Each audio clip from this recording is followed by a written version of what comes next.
എല്ലാവർക്കും നമസ്കാരം. ഈ 2025 കൊല്ലം പിറന്നു. ഈ കൊല്ലം എല്ലാവർക്കും എൻ്റെ അനുഗ്രഹം എല്ലാവരും നന്നായി, എല്ലാവർക്കും നല്ല കാലം വരട്ടെ. എല്ലാവർക്കും ഈ മുത്തച്ഛൻ്റെ ആശംസകൾ നേരുന്നു. ഇന്നലെ ന്യൂ ഇയർ ആഘോഷിച്ചു. കുട്ടികളൊക്കെ ബിരിയാണിയും പിന്നെ ചോറും ഇറച്ചിയൊക്കെ ഉണ്ടായിരുന്നു, ഒക്കെ അവർ കഴിച്ചു. ഞാൻ മുത്തശ്ശി അതൊന്നും കഴിക്കില്ല. അപ്പോൾ ഇന്ന് ഞങ്ങൾ പച്ചക്കറി വെക്കാൻ നോക്കണ്ട്. തക്കാളി ഉള്ളിയൊക്കെ ഇട്ട് കറി വെക്കണം.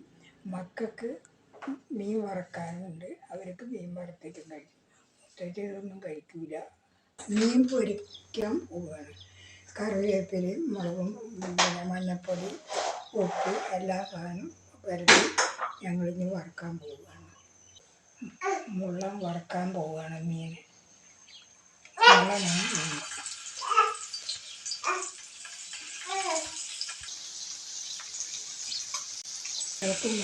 ഉള്ളി വാട്ടാൻ വെച്ചതാണ്. ഇനി നമുക്ക് ഉള്ളിൻ്റെ കറി വെക്കാം. പണ്ടൊക്കെ എന്ന് പറഞ്ഞത് ഇവിടെ ഗ്യാസും ഇതൊന്നും ഇല്ലല്ലോ. വിറകൊക്കെ കൊണ്ടുവന്നിട്ടും വേണം തീ പിടിപ്പിക്കാനും കത്തിക്കാനൊക്കെ. അപ്പോൾ ഇപ്പോഴത്തെ കുട്ടികൾക്കൊക്കെ പരമാവധി സുഖമാണ്. ഇപ്പം നമ്മളെപ്പോലെ അല്ലല്ലോ. ഈ മുത്തശ്ശിപ്പോൾ എത്ര വിറക് ഊതി കത്തിച്ച് വേവിച്ചിട്ടുണ്ടെന്നറിയും. ഇപ്പോഴത്തെ മക്കൾക്ക് ഇങ്ങനെയൊക്കെയാണ്. അപ്പോൾ ഇപ്പോഴത്തെ മക്കൾക്ക് കരണ്ടടുപ്പ്, ഗ്യാസ് എല്ലാ സാധനവും ഉണ്ട്. വിചാരിക്കുമ്പോഴേക്ക് ഭക്ഷണം ഉണ്ടാക്കാറില്ല. എന്നാൽ തന്നെ മടിയാണ് ഓരോ മക്കൾക്കും. പിന്നെ ഇതിലേക്ക് പോകാൻ നമ്മളിപ്പോൾ ഉള്ളത് ഉണ്ടാക്കി കൊണ്ടു കൊടുത്താൽ തിന്നാനൊരു കൊടുക്കലുണ്ട്. ഇന്ന് നമ്മൾക്ക് ഇല മുറിച്ചിട്ട് വാഴ മുറിച്ച് ചോറുന്നാണ്. പണ്ടൊക്കെ എന്ന് പറഞ്ഞാൽ ഓണവും വിഷുവിനും ആണ്ട് ദിവസങ്ങളിലൊക്കെ ഇല വീട്ടിൽ കൊണ്ടുവന്ന് പൊൽപ്പായ ഇട്ടിട്ടാണ് ഞങ്ങളൊക്കെ ചോറ് തിന്നിരുന്നത്. അന്നൊക്കെ മക്കളൊക്കെ ഇരുന്ന് തിന്നിരുന്നു. ഇന്നത്തെ മക്കൾക്ക് ഡെസ്ക് വേണം, കസേര വേണം, അങ്ങനെയൊക്കെയാണ് ഇന്നത്തെ മക്കൾ.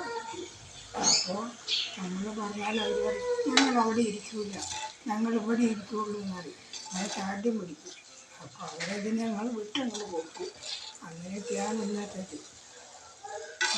പിന്നെ ഉച്ചയ്ക്ക് ചോറുന്നാൻ സമയമായി.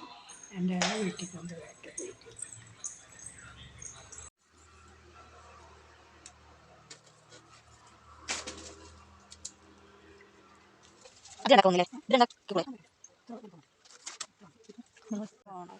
പച്ചക്കറികൾ കൂട്ടി ഇന്ന് ചോറ് ഉണ്ണണം.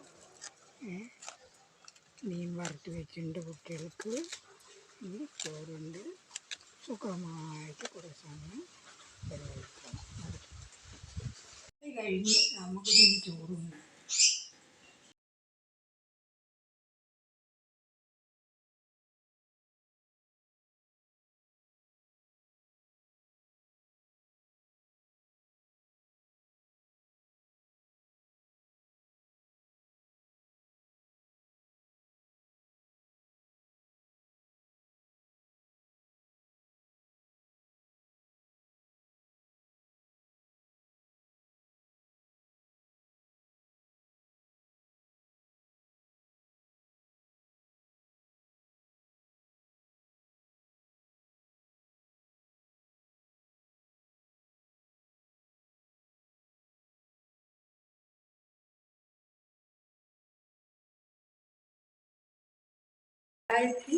ിലെ ആദ്യത്തെ ചോറ് ഉണ്ണാം.